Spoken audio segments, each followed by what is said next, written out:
My name is Ryan. I'm 32 years old, and I live in a small apartment in Chicago.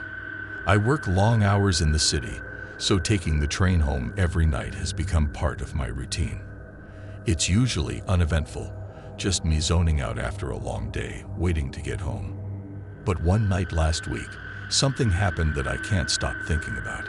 It was a Friday, and I was exhausted.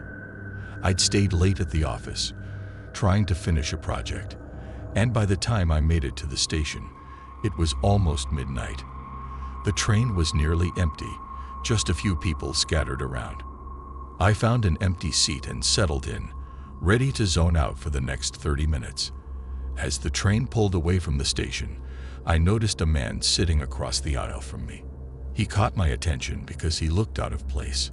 His clothes were filthy, covered in stains like he'd been wearing them for days. His hair was matted, and his eyes were bloodshot, almost wild. He kept nervously looking out the window, his leg bouncing up and down like he couldn't sit still. At first, I didn't think much of it. There are plenty of strange characters on the train late at night. But as the ride went on, I started to feel uneasy. The man wasn't just nervous, he was on edge, almost like he was scared of something. He had no bags, no phone, nothing to keep him distracted. He just stared out the window, occasionally glancing over at me when he thought I wasn't looking. The train car was unusually quiet, and that made everything feel more intense. No one else was talking, and the only sound was the hum of the train on the tracks. The silence felt heavy, like something was about to happen. After a few stops, I realized the man still hadn't gotten off. He stayed in his seat, fidgeting, looking out the window like he was waiting for something or someone. My mind started racing, wondering what his deal was. Was he lost? Homeless? Or was there something else going on? Then, out of nowhere, the man stood up. He walked over to me, and I froze. He didn't say a word, just reached into his pocket and pulled out a folded piece of paper.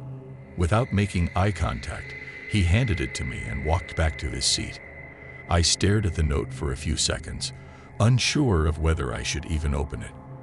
My hands were shaking as I unfolded the paper, and when I read the words, my stomach dropped. "Don't get off this train, or he'll follow you home." I looked up, but the man was already moving toward the door. The train was slowing down for the next stop, and before I could even process what was happening, he bolted. He didn't just step off the train. He ran like he was being chased. My heart pounded as I watched him disappear into the shadows.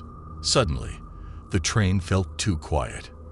The empty seats, the dim lights, the faint sound of the tracks, it all felt wrong.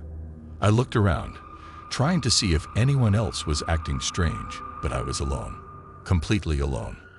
Panic set in as I thought about the note. Who was he? And was he already on the train watching me?